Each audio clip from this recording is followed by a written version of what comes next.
તમને લાગે છે કે સેન્સસ ડ્યુટીમાં સૌથી અઘરું કામ ફોર્મ ભરવાનું છે, પણ ના, સૌથી અઘરું કામ છે લોકો સાથે સાચી રીતે વાત કરવી. તો ઘણા લોકો શું દરવાજો ખોલતા નથી, ઘણા લોકો એમ કે છે અમારી પાસે ટાઈમ નથી, ઘણા લોકો આવી પર્સનલ માહિતી આપતા છે ને મૂંઝાય છે. તો આજે હું તમને જણાવીશ કે સેન્સસ 2027 ની ડ્યુટી દરમિયાન તમારે લોકો સાથે કેવી રીતે વાત કરવી અને કઈ રીતે તમારે પોઝિટિવ બિહેવિયર રાખવું. તો નમસ્કાર મિત્રો, હું છું આકાશ દવે.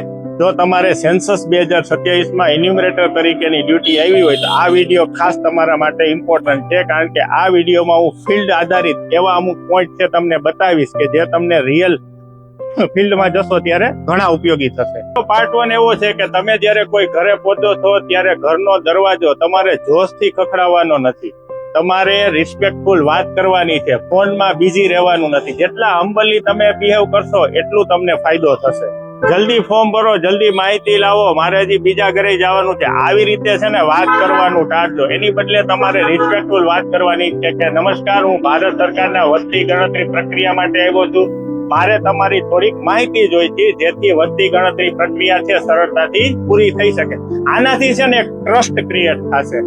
તો આજકાલ લોકો છે ને ફ્રોડ થી બહુ ડરે છે. તો સૌથી પહેલા તમારું આઈ કાર્ડ તમે બતાવો, તમારું નામ જણાવો. આવી નાની નાની વસ્તુથી છે ને ઘણી અસર થશે. ઘણા લોકો છે ને પર્સનલ માહિતી આપતા અટકાતા હોય છે, જેવી કે નેમ, એજ, સેલેરી, ઓક્યુપેશન, જાતિ. તો આવી બાબતોમાં છે ને તમારે બિલકુલ ગભરાવાનું નથી અને કોઈ પણ જાતની દલીલ કરવાની નથી. એની બદલે તમારે એને શાંતિથી સમજાવવાનું છે કે આ બધી માહિતી છે ને એકદમ ગોપનીય છે, માત્ર વસ્તી ગણતરીની પ્રક્રિયા અને સરકારની યોજના, આના માટે જ આ માહિતીનો ઉપયોગ થવાનો છે. એકદમ સરળ ટોનમાં તમારે વાત કરવાની છે. તો હવે ફિલ્ડમાં જાય ત્યારે ન્યુમેરેટર દ્વારા થતી સૌથી વધુ થતી ભૂલો આ ખાસ છે ને આપણે અવોઇડ કરવાની છે. કે પહેલું, કે તમારે પરમિશન વગર ઘરની અંદર જવાનું નથી. બીજું, કોઈ પણ પોલિટિકલ ઓપિનિયન આપવાનો નથી. ન્યુમેરેટર હંમેશા ન્યુટ્રલ હોવો જોઈએ. કોઈ પણ ધર્મ કે જાતિ આધારિત ટિપ્પણી કરવાની નથી.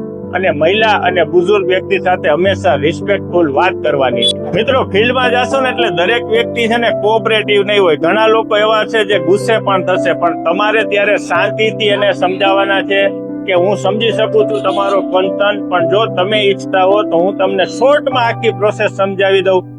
આવી રીતે વિનમ્રતાથી વાત કરશો ને તો તેનો ગુસ્સો પણ ઠંડો થશે અને તમારું કામ પણ થઈ જશે. મિત્રો, સક્સેસફુલ એન્યુમરેટર એ નથી કે જે ફટાફટ ફોર્મ ભરી અને એનું કામ પૂરું કરી દે, પણ સક્સેસફુલ એન્યુમરેટર એ છે કે જે લોકોના દિલ જીતી શકે. મિત્રો, સેન્સસ એ માત્ર ડેટા કલેક્શન નથી, એ દેશનું પ્લાનિંગ, ફ્યુચર, પોલિસી માટેનો એક બેઝ છે. સેલ્ફ એન્યુમરેટર તરીકે કાર્ય કરવાના હોય તો આટલી વસ્તુનું ધ્યાન રાખશો અને તમારું પ્રોફેશનલ બિહેવિયર રાખશો ને તો તમે હકીકતે બહુ જ સરળતાથી આ કાર્ય પૂરું કરી રાખશો. મેં લગભગ બધા ટોપિક છે આમાં કવર કર્યા છે. જો આ વિડીયો ગમ્યો હોય તો તમે લાઈક કરી દેજો, શેર કરી દેજો અને સબસ્ક્રાઇબ કરી દેજો, અને બીજા એન્યુમરેટર મિત્રો સુધી આ જલ્દીથી પહોંચાડજો. આ કાર્ય આપણે બધા ભેગા મળી સાથેથી અને સમથી પૂરું કરીશું. જય હિન્દ, જય ભારત.